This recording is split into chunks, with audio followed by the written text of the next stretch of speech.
Hello everyone, हम class 8th हमारा Rajasthan book को डिस्कस कर रहे हैं और आज के इस वीडियो में हम इस बुक का चैप्टर नंबर 10 जिसका टाइटल है राजस्थान में कला एवं संस्कृति, इसके बारे में डिस्कस करेंगे। तो चलो स्टार्ट करते हैं।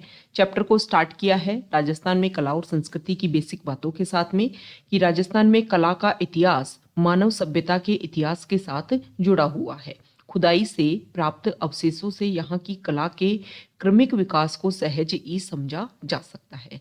मतलब राजस्थान में जब अलग अलग क्षेत्रों की खुदाई की गई तो वहां पर हमारी जिस तरीके से हमारी सभ्यता का विकास हुआ है, जो क्रम देखने को मिलता है, हर क्रम से रिलेटेड यहाँ पर अवशेष जो हैं वो मिले हैं।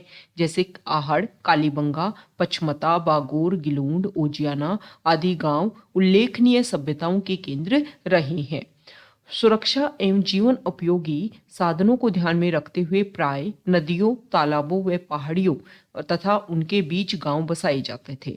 मकान प्राय केलू या घास फूस से ढके कच्चे मकान होते थे। समृद्ध व्यक्तियों के घर में पट्टशाला, ढालिया, पशुओं का छप्पर, अन्न के कोठे आदि होते थे। नगर या कस्बों की बसावट सुनियोजित होती थी। नागदा, चीरवा, कल्याणपुर आदि कस्बे घाटियों, पहाड़ियों या जंगल से घिरे स्थान में बसाए गए। नगर में मंदिर, महल, भवन, परकोटा, जलाशय, सड़कों आदि की व्यवस्था होती थी, जैसे कि देलवाड़ा, इंगोद आदि। राजस्थान जो है स्थापत्य कला का धनी है। यहाँ की स्थापत्य कला की प्रमुख विशेषताओं में दुर्गों का निर्माण, हवेलियों का स्थापत्य तथा मंदिरों का स्थापत्य बेजोड़ है। आमेर, बूंदी, अजमेर, उदयपुर, जैसलमेर व कुंभलगढ़ आदि उल्लेखनीय है। तो सबसे पहले राजस्थान की कला और संस्कृति में जो स्थापत्य कला है उसमें हम डिस्कस करेंगे दुर्गों के बारे में कि दुर्ग जो है वो राजस्थान में कहाँ कहाँ है और किस तरीके से इनका निर्माण हुआ। सबसे पहले दुर्ग जो है उसके बारे में कुछ बेसिक बातें बताई गई हैं कि दुर्ग प्राय सामरिक दृष्टि से और सुरक्षा के लिए बनाए जाते थे। राजा अपने राज्य को, अपनी राजधानी को सुरक्षित करने के लिए दुर्ग बनाता था। राजस्थान को दुर्गों की भूमि कह दिया जाए तो ये कोई अतिशयोक्ति नहीं होगी, मतलब कोई बड़ा चढ़ाकर बात नहीं होगी। इतने दुर्ग है राजस्थान में। सुरक्षा की दृष्टि से दुर्ग ऊंची पहाड़ियों पर, गहरी नदियों के किनारे और मैदानी भागों में बनाए जाते थे। दुर्ग के किनारे प्राय गहरी खाइयां भी बनाई जाती थी जिसमें पानी भर करके जहरीले जानवर छोड़ करके शत्रुओं को रोका जाता था और ये बोले जाते थे पारिख दुर्ग, और ये परीखा कही जाती थी। दुर्ग शासकों के आवास, सेना व जन सामान्य के लोगों के रहने के लिए सुरक्षित स्थल थे। मतलब दुर्ग जो है वो शासकों को उनके रहने के लिए, सेना को और लोगों को बचाने के लिए भी इतने बड़े बड़े दुर्ग होते थे कि जितनी भी जनता है उनको भी अंदर करके सुरक्षित किया जाता था। दुर्ग में कृषि, खाद्य भंडारण, वापी, कुंड, जलाशय इत्यादि की पर्याप्त व्यवस्था होने के कारण सैनिक योद्धा और कई महीनों तक दुर्ग के सभी मार्ग बंद कर शत्रु सेना को छकाते रहते थे। राजस्थान में प्राय दुर्ग के लिए किला अथवा गढ़ शब्द का प्रयोग भी किया जाता है। सबसे पहले है बूंदी दुर्ग। बूंदी शहर के उत्तरी छोर की पहाड़ी पर 1354 ईस्वी में राव बरसिंह ने बूंदी दुर्ग को बनवाया था। दुर्ग के चारों तरफ सुदृढ़ परकोटा बना हुआ है। ये बूंदी दुर्ग की जो भी विशेषताएं हैं उसके बारे में बता रखा है। छत्रसाल महल, यंत्रशाला, बादल महल, अनिरुद्ध महल आदि के भित्ति चित्र देखने बनते हैं। भवनों की छतरियां, दरबार हॉल की अलंकृत स्तंभ स्थापत्य कला अनुपम है। तो देखो, दुर्गों से रिलेटेड ज्यादातर क्वेश्चन किस तरीके आते हैं कि किस दुर्ग को किसने बनाया। अगर उस दुर्ग में कोई युद्ध हुआ है उसके आसपास में तो उसको लेकर के क्वेश्चन, या फिर वो दुर्ग का कैसा प्रकार है, वो जल दुर्ग है, वो एक तरीके से पहाड़ पर बनाया हुआ दुर्ग है, या फिर पारिक दुर्ग है, इस तरीके से क्वेश्चन पूछते हैं। या फिर उस दुर्ग में कुछ विशेष चीज है, जैसे कि यहाँ पर बादल महल, तो क्वेश्चन पूछ लेंगे कि बादल महल कौन से दुर्ग में, और अगर ये कॉमन है हर दुर्ग में तो नहीं पूछा जाएगा। किसी दुर्ग में कोई स्पेसिफिक जो टर्म है ना, या किसी ने उस दुर्ग को लेकर के कुछ इंपोर्टेंट स्टेटमेंट दिया हुआ है, तो इस तरीके के क्वेश्चन जो है वो दुर्गों में पूछे जाते हैं। नेक्स्ट है लोहागढ़ दुर्ग। इस दुर्ग का निर्माण भरतपुर के जाट वंश के महाराजा सूरजमल ने करवाया था। इसके चारों ओर मिट्टी की दोहरी प्राचीर बनी है, इसलिए इसे मिट्टी का दुर्ग भी कहते हैं। जैसे अब क्वेश्चन पूछ लेंगे कि मिट्टी का दुर्ग किसको बोलते हैं, तो लोहागढ़ दुर्ग को। इस पर कई आक्रमण हुए लेकिन इसे कोई जीत नहीं पाया, अतः इसे अजय दुर्ग भी कहते हैं। तो स्पेसिफिक किसी दुर्ग को लेकर के कोई स्पेसिफिक वर्ड यूज किया जाता है तो उनको लेकर के क्वेश्चन पूछा जाता है। नेक्स्ट है रणथंभौर दुर्ग। यहाँ देखिए, ऊंची पहाड़ी के शिखर पर रणथंभौर का दुर्गम और दुर्भेद्य दुर्ग स्थित है। बताया जाता है कि इस दुर्ग का निर्माण चौहान वंशीय शासकों ने करवाया। इस दुर्ग में नौलखा दरवाजा, हमीर महल, 32 खंभों की छतरी। अब ये क्वेश्चन आ जाएगा कि 32 खंभों की छतरी कहाँ पर स्थित है और ये किसके लिए बनाई गई थी, ये भी आपको पता होना चाहिए। तो कभी हम छतरियां ये डिस्कस करेंगे तो इसके बारे में आपको बताएंगे। यहाँ त्रिनेत्र गणेश जी का प्रसिद्ध मंदिर है। वर्तमान में यह दुर्ग आसपास का वन क्षेत्र जो है वो रणथंभौर बाग परियोजना में आ जाने से इसके जीर्णोद्धार, संरक्षण व सुरक्षा पर विशेष ध्यान दिया जा रहा है। नेक्स्ट है जालोर दुर्ग। पश्चिमी राजस्थान में सोनगरा चौहानों के सूर्य का प्रतीक जालोर दुर्ग अपनी प्राचीनता व सुदृढ़ता के लिए सुप्रसिद्ध है। पश्चिमी अरावली श्रृंखला की सोनगिरी पहाड़ी पर खड़े इस दुर्ग में 4 दरवाजे हैं। इसका निर्माण 10वीं शताब्दी में परमार राजाओं धारावर्ष और मुंज ने करवाया था। दुर्ग में कुएं, कुंड, मंदिर व दरगाह भी बनी हुई है। नेक्स्ट है चित्तौड़गढ़ दुर्ग। मध्यमिका नगरी के पतन के बाद में चित्रकूट पहाड़ी पर 7वीं सदी में दुर्ग की नींव रखी गई। कालांतर में प्रतिहार, चालुक्य, परमार और सिसोदिया शासकों द्वारा इनका समय समय पर विकास और विस्तार होता रहा। यह दुर्ग मत्स्याकार पहाड़ी पर स्थित है जो सुदृढ़ प्राचीरों से घिरा हुआ है। दुर्ग में 7 प्रवेश द्वार हैं। राजमहल, कलात्मक मंदिर, जलाशय आदि बने हुए हैं। दुर्ग पर बने प्राचीन तीर्थ स्थल गोमुख कुंड के उत्तरी पूर्वी कोण पर कुंभा ने कीर्ति स्तंभ बनवाया जो 47 फीट वर्गाकार और 10 फीट ऊंची जगती चबूतरा 122 फीट की ऊंचाई लिए 9 खंडों का स्मारक है जो अपने स्थापत्य में बेजोड़ है। 9 खंडों के विजय स्तंभ में असंख्य देवी देवताओं की मूर्तियां उत्कीर्ण हैं, इसलिए इसे भारतीय मूर्तिकला का शब्दकोश भी कहा जाता है। नेक्स्ट है कुंभलगढ़ दुर्ग। कुंभलगढ़ का दुर्ग छोटी बड़ी पहाड़ियों से मिलकर बना है तथा घाटियों व बीहड़ जंगलों से घिरा होने के कारण एकाएक नजर नहीं आता है। यह सर्वाधिक सुरक्षित दुर्ग है। इस दुर्ग को कुंभल मेर भी कहा जाता है। किसी प्राचीन अवशेष पर इसका पुनर्निर्माण हुआ। इसे नवीन परिवर्तित स्वरूप प्रदान करने वाले राणा कुंभा थे। इन्होंने अपने प्रसिद्ध शिल्पी सूत्रधार मंडन के नेतृत्व में 1458 ईस्वी में इसे निर्मित करवाया। 9 पोलों से युक्त मतलब 9 दरवाजे हैं इसमें एंटर के लिए। इसके चारों तरफ जब भी एंट्री होती है तो 9 दरवाजों से गुजरना होता है। दुर्ग के चारों ओर घुमावदार सुदृढ़ चौड़ी दीवार बनी हुई है और दीवारों के नीचे गहरी खाइयां हैं। दुर्ग में समतल भूमि पर निर्मित स्थापत्य कला के अनूठे नमूने अनूठे हैं, जैसे नीलकंठ महादेव का मंदिर, यज्ञ वेदी के साथ ही कई जैन मंदिर, झाली बाव बावड़ी, मामादेव के कुंड, कुंभ स्वामी नामक विष्णु मंदिर, रायमल के पुत्र पृथ्वीराज का स्मारक। दुर्ग का सर्वाधिक उच्च भाग कटारगढ़ कहलाता है। यहीं महाराणा प्रताप का जन्म हुआ था। सीमा और सामरिक दृष्टि से इस दुर्ग का बड़ा महत्व रहा है। नेक्स्ट है आमेर दुर्ग। देखो, ढूंढाड़ क्षेत्र का यह दुर्ग पर्याप्त सुरक्षित रहा है। जयपुर के आसपास वाले क्षेत्र में ढूंढ नदी बहती थी, तो उसके आसपास का जो क्षेत्र है उसको ढूंढाड़ के नाम से जाना जाता था। महाराजा मानसिंह के काल से ही इस दुर्ग की स्थापत्य कला में विशेष उन्नति हुई। यहाँ की स्थापत्य कला में हिंदू एवं मुगल शैली का सुंदर समन्वय झलकता है। भवनों में जड़े शीशों की सुंदरता देखते ही बनती है।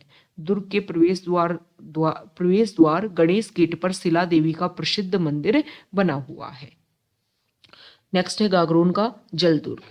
यह राजस्थान का प्रसिद्ध जल दुर्ग है जो झालावाड़ जिले में स्थित है। यह दुर्ग 2 नदियों काली सिंध और आहू नदी के संगम पर स्थित है। गागरोन दुर्ग अपने प्राकृतिक वातावरण के साथ साथ रणनीतिक कौशल के आधार पर निर्मित होने के कारण प्रसिद्ध है। यह दुर्ग हिंदू मुस्लिम एकता का प्रतीक है। तो कौन सा दुर्ग अगर किसी नदी के किनारे स्थित है तो भी वो दुर्ग आपके लिए इंपोर्टेंट हो जाता है, उन नदियों का नेम और उस दुर्ग का नाम।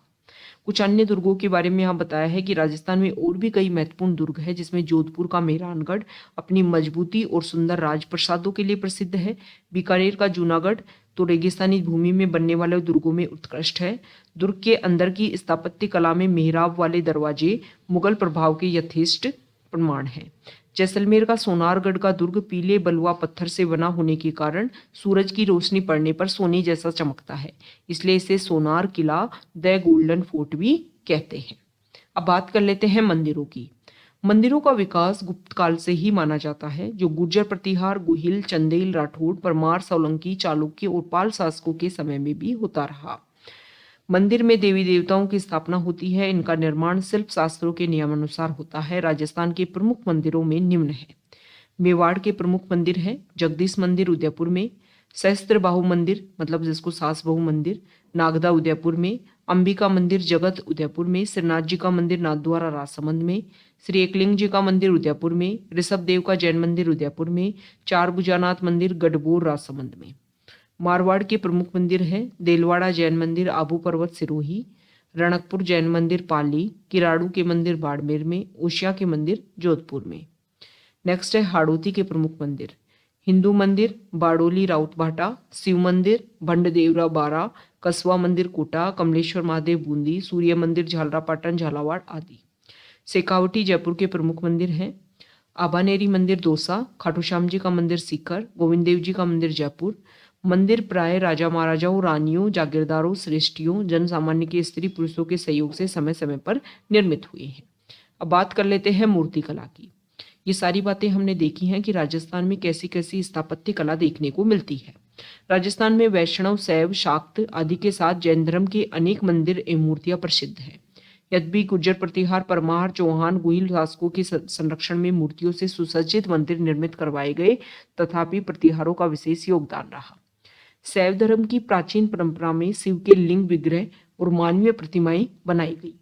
इन मूर्तियों में प्रवेश मूर्ति, अर्धनारीश्वर, उमा माहेश्वर, हरिहर, अनुग्रह मूर्तियों को अधिक उत्तीर्ण किया गया। इस सभी प्रतिमाओं का सौंदर्य अनुपम है। वैष्णव मूर्तियों में दशावतार, लक्ष्मी नारायण, गजलक्ष्मी, गरुड़ासीन विष्णु आदि की मूर्तियों में वैकुंठ, अनंत, त्रैलोक्य मोहन को बहुत खूबसूरती से उत्कीर्ण किया गया है। शाक्त देवालयों में महिषासुर मर्दिनी की मूर्तियों की प्रधानता है। ओशियां, वरमाण, सिरोही, झालरापाटन, चित्तौड़गढ़ आदि में सूर्य प्रतिमाएं देखी जा सकती हैं। सूर्य मंदिर राजस्थान में कहाँ कहाँ है, ये क्वेश्चन बहुत बार पूछा जाता है। जैन मंदिरों को लेकर के भी पूछा जाता है। सिरोही जिले में बसंतगढ़ और आहड़ क्षेत्र से प्राप्त धातु की जैन प्रतिमाएं, मीरपुर, आबू, देलवाड़ा जैन मंदिर, रणकपुर, चित्तौड़गढ़, ओशिया की जैन मूर्तियां विशेष उल्लेखनीय है। मूर्तियों में परिधान, आभूषण, केश विन्यास और विभिन्न मुद्राएं मूर्तिकला की विशेषता है। यहाँ पर बताया है मोलेला मूर्तिकला के बारे में। राजसमंद जिले का जो मोलेला गांव के जो कुमार हैं, उन्होंने इस कला को विश्व स्तर पर पहचान दिलाई है। ये शिव पार्वती, पणिहारी, भैरूजी, हाथी, गणेश, ऊंट, घोड़ा, पुतली, हनुमान, तोता, चिड़िया, मोर, बांसुरी वाला, शेर, मगरमच्छ, मूसक आदि लोक देवी देवताओं और जानवरों से सुसज्जित मिट्टी भी फड़ बनाते हैं। यह मोलेला मूर्ति कला के नाम से विख्यात है। मिट्टी की मूर्तियों को आग में पकाकर बनाने की जो कला है उसको बोला जाता है टेराकोटा। मिट्टी की मूर्तियां बनाई, फिर उसको आग में पका करके जो बनाई गई मूर्तियां उसको बोला जाता है टेराकोटा। ओके, ये आपको ध्यान में रखना है। अब हवेलियों की बात कर लेते हैं। तो राजस्थान में वास्तु नियमों के अनुरूप हवेलियों का निर्माण हुआ, जिसमें जयपुर की हवेली परंपरा सुप्रसिद्ध है। शेखावटी के श्रेष्ठियों ने इस परंपरा को अपनाते हुए हवेलियों का निर्माण करवाया। रामगढ़, नवलगढ़, मुकुंदगढ़ की विशेष हवेलियां प्रसिद्ध है। और जैसलमेर की सालिम सिंह की हवेली, देखो इसको लेकर के डायरेक्टली क्वेश्चन पूछ लेते हैं कि सालिम सिंह की हवेली कहाँ पर स्थित है। नथमल की हवेली, पटवू की हवेली की नक्काशी बहुत ही सुंदर है। बीकानेर, फलोदी, करौली, भरतपुर, कोटा, उदयपुर की हवेलियां भी स्थापत्य के लिए अद्भुत उदाहरण है। अब बात कर लेते हैं छत्रियों की। राजस्थान के शासकों, सामंतों, श्रेष्ठी वर्ग ने अपने पूर्वजों की स्मृति में जो स्मारक बनवाए वे छत्रियां और देवल के नाम से जाने जाते हैं। अलवर में मूसी महारानी की छतरी, करौली में गोपाल सिंह की छतरी, बूंदी में 84 खंभों की छतरी, रामगढ़ में सेठों की छतरी, गैटोर में ईश्वर सिंह की छतरी, जोधपुर में जसवंत थड़ा, उदयपुर में आयड़, जैसलमेर में बड़ा बाग की छतरियों की स्थापत्य कला अत्यधिक मोहक है। इन विशालकाय भव्य छतरियों को सुंदर नक्काशी और भित्ति चित्रण के माध्यम से अलंकृत किया गया है, जो इनकी स्थापत्य की कला में चार चांद लगा देता है। नेक्स्ट है चित्रकला। राजस्थान में ऐतिहासिक काल से ही चित्रकला का संपन्न रूप रहा है। इसकी कलात्मकता में अजंता शैली के साथ साथ मुगल शैली का प्रभाव दिखता है। यह कला राज दरबारों तक ही सीमित थी, परंतु मुगल साम्राज्य के पतन के साथ ही चित्रकार राज्य संरक्षण प्राप्ति के लिए इधर उधर चले गए। तब राजस्थानी शासकों ने उन्हें प्रश्रय दिया। मुगल चित्रकारों ने स्थानीय कलाकारों और चित्र परंपरा के साथ काम कर एक नूतन शैली को जन्म दिया, जो स्थानीय विशेषताओं के कारण स्वतंत्र शैली के रूप में विकसित हुई। राजस्थान में चित्रकला की विभिन्न शैलियां हैं। विभिन्न रियासतों में विभिन्न चित्रकला अपनी स्थानीय विशेषताओं के कारण वहां की शैली बन गई। जैसे कि राजस्थान में जयपुर अलवर के चित्रों में हरे रंग का, जोधपुर बीकानेर के चित्रों में पीले रंग का, उदयपुर के चित्रों में लाल रंग का, कोटा के चित्रों में नीले रंग का, किशनगढ़ के चित्रों में सफेद व गुलाबी रंग और बूंदी के चित्रों में सुनहरे रंग का विशेष प्रयोग हुआ है। चित्रों की पृष्ठभूमि में उदयपुर शैली में कदम वृक्ष, बहुत बार पूछा जाता है कि ये शैली कदम वृक्ष जो है वो कौन सी शैली में इसकी प्रधानता है, कदम पेड़ों की। ओके, किशनगढ़ की शैली में केलों का, कोटा बूंदी शैली में लंबे खजूर के वृक्ष, जयपुर अलवर शैली में पीपल और वट वृक्ष, बीकानेर और जोधपुर की शैली में आम के वृक्ष अधिक मिलते हैं।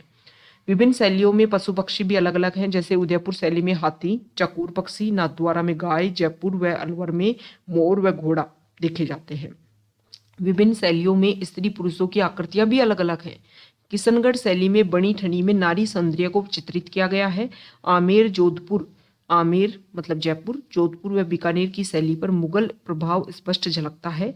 प्राय शिकार, मनोरंजन के क्रीड़ाओं व उत्सवों के चित्रों के साथ साथ प्राकृतिक दैनिक जीवन, रीति रिवाज व परंपराओं से संबंधित चित्र भी बनाए जाते हैं। अब बात कर लेते हैं संगीत कला की। तो प्राचीन काल से ही राजस्थान में संगीत का प्रचलन रहा है। युद्ध के समय उत्साह वर्धन के लिए संगीत की ध्वनियां और वाद्य यंत्रों की जो गर्जना है वो जोश युक्त वातावरण से हो जाता था।